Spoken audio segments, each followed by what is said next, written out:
ಶರತ್ ಅವರು ಪಾರು ಸೀರಿಯಲ್ ಅಲ್ಲಿ ನೋಡಿರ್ತೀರಾ. ಅಂಡ್ ಇವಾಗ ನಾನಿನ್ನ ಬಿಡಲಾರೆ ಮಾಡ್ತಿದ್ದಾರೆ.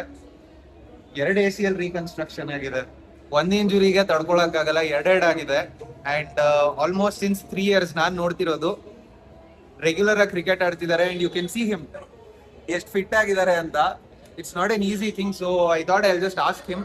And is my first captain as well. ಈ ಸಲ ಆಡ್ತಿರೋದು ಖುಷಿ ಇದೆ. ಸೊ 2 ACL ರೀಕನ್ಸ್ಟ್ರಕ್ಷನ್ಸ್ ಆಗಿದೆ. If you had to say something to somebody whose recovery, ಏನ್ ಹೇಳಕ್ ಇಷ್ಟಪಡ್ತೀರಾ?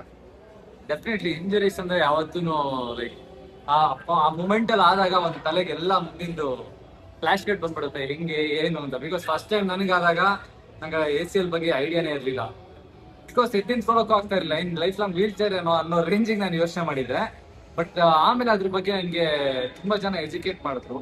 ಅಂಡ್ ಡೆಫಿನೆಟ್ಲಿ ಯಾರು ಹೆದರ್ಬೇಕಾಗಿಲ್ಲ. ACL ಆದ್ರೆ ನಮ್ ಕಣ್ ಮುಂದೆನೆ ಲಿವಿಂಗ್ ಲೆಜೆಂಡ್ಸ್ ಇದ್ದಾರೆ.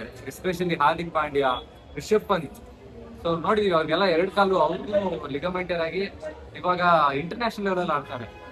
ಸೊ ಬಟ್ ಬೇಸಿಕಲಿ ಏನಾಗುತ್ತೆ ಅಂತಂದ್ರೆ ACL ರೀಕನ್ಸ್ಟ್ರಕ್ಷನ್ ಆದ್ಮೇಲೆ ನಮ್ಮ ಲೆಗ್ ವೀಕ್ ಆಗಿರುತ್ತೆ. ಯಾಕೆಂದ್ರೆ ನಾವು ಅದನ್ನ ಒಂದು 1-2 months ವರೆಗೆ ಯೂಸೇ ಮಾಡಿರಲ್ಲ. ನಾವು ಕೂತಲ್ಲೇ ಲೈಕ್ ಇರ್ತೀವಿ. ಯಾಕೆಂದ್ರೆ ಈಗ ಇಂಜುರಿ ಆದ ತಕ್ಷಣ ನಮ್ಗೆ ಕಂಪ್ಲೀಟ್ ರೆಸ್ಟ್ ಇರ್ತಾರೆ. ಸೊ ಅಲ್ಲಿಂದ ಇರೋದು ಆಕ್ಚುಲಿ ಗೇಮ್ ಚೇಂಜಿಂಗ್ ಏನಂತಂದ್ರೆ ರಿಹ್ಯಾಬ್. ಸೊ ಕಂಟಿನ್ಯೂಸ್ ಒಂದು 3-4 months ರಿಹ್ಯಾಬ್ ಮಾಡಿದ್ರೆ ಡೆಫಿನೆಟ್ಲಿ ನೀವು ಕಮ್ ಬ್ಯಾಕ್ ಮಾಡ್ಬೋದು. ಒಂದು ACL ಆದ ತಕ್ಷಣ 6 months ಅಲ್ಲಿ ಡೆಫಿನೆಟ್ಲಿ ಬ್ಯಾಕ್ ಟು ಸ್ಪೋರ್ಟ್ಸ್ ಆಡ್ಲೇಬಹುದು. ಆಕ್ಚುಲಿ ಯಾಕೆ ನಾನು ಕ್ರಿಕೆಟ್ ಆಡೋದಕ್ಕೆ ನಂದು ACL ಆಗಿತ್ತು. ಅಂಡ್ ಇನ್ನೊಂದು 6 months ಅಲ್ಲೇ ಒಂದು ಟೂರ್ನಮೆಂಟ್ ಇತ್ತು. ನಾನು ಡಾಕ್ಟರ್ನ ಅದನ್ನೇ ಕೇಳಿದ್ದು. ಸೊ ಅವಾಗ ಆರಾಮಾಗಿ ಆಡುವುದು ಅಂತ ಹೇಳಿ ಇಮಿಡಿಯೇಟ್ ಆಗಿ ನಾನು ಸರ್ಜರಿ ಮಾಡಿಸ್ಕೊಂಡು ಆಮೇಲೆ ರಿಹ್ಯಾಬ್ ಮಾಡಿದ್ದು. ಸೊ ಡೆಫಿನೆಟ್ಲಿ ಹಳೆ ಕಾನ್ಫಿಡೆನ್ಸ್ ಬಂದೇ ಬರುತ್ತೆ. Rehab is the key. ಒಂದೇ ಒಂದು ಬ್ರೋ, ಈ ಫಿಸಿಕಲ್ ಆಸ್ಪೆಕ್ಟ್ ನ ಎಲ್ಲಾರು ನೋಡ್ತೀವಿ, ಕಾಲ್ ಸರಿ ಹೋಗ್ಬೇಕು ಮಾಡ್ಬೇಕು ಅಂತ. ಬಟ್ ಒನ್ ಥಿಂಗ್ ನನ್ಗೂ ಪರ್ಸನಲಿ ಎಕ್ಸ್ಪೀರಿಯನ್ಸ್ ಆಗ್ತಿರೋದಂದ್ರೆ, ಆ ಒಂದು ಮೊಮೆಂಟ್ ವಾಪಸ್ ಹೋಗ್ತೀವಿ. ಅದು ಒಂದೇ ಒಂದು ಆಗಿದ್ದಕ್ಕೆ ಇವತ್ತು ಹಿಂಗೆಲ್ಲ ಆಗ್ತಿದೆ ಅಂತ ಮೆಂಟಲಿ ತುಂಬಾ ತಿನ್ಕೊಂಡ್ಬಿಡುತ್ತೆ. ಹೌದು, ಅರೆ ತಡಿಯಕ್ಕಾಗಲ್ಲ. ರಾತ್ರಿ ಆದ್ರೆ ಅದೇ ಯೋಚನೆ, ಬೆಳಿಗ್ಗೆ ಆದ್ರೆ ಅದೇ ಯೋಚನೆ. ಸೊ ಒಂದ್ಸಲ 2 ಸಲ ನಿಮ್ಗೆ ಹಿಂಗಾಗಿ ಆಗಿದೆ. How did you overcome that? ಏನ್ ನಿಮಗ್ ಥಾಟ್ಸ್ ಓಡ್ತಿತ್ತು ಅಂಡ್ ಹೆಂಗ್ ಓವರ್ಕಮ್ ಮಾಡಿದ್ರಿ?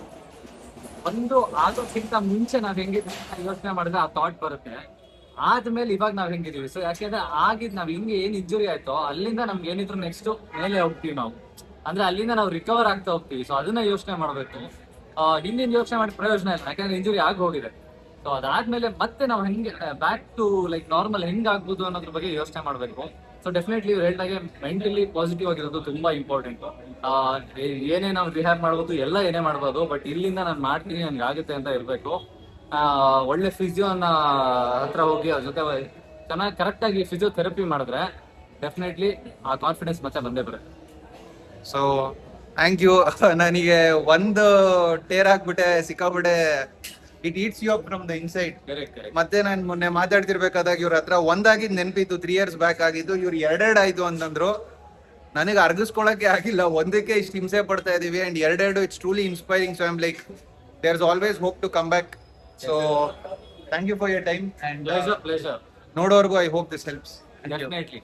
ಅಂಡ್ ಯಾರು ಹೆದರ್ಬೇಕಾಗಿಲ್ಲ. ACL ಆದ್ರೂ ತಲೆ ಕೆಡಿಸ್ಕೊಂಡ್ಬಿಡಿ.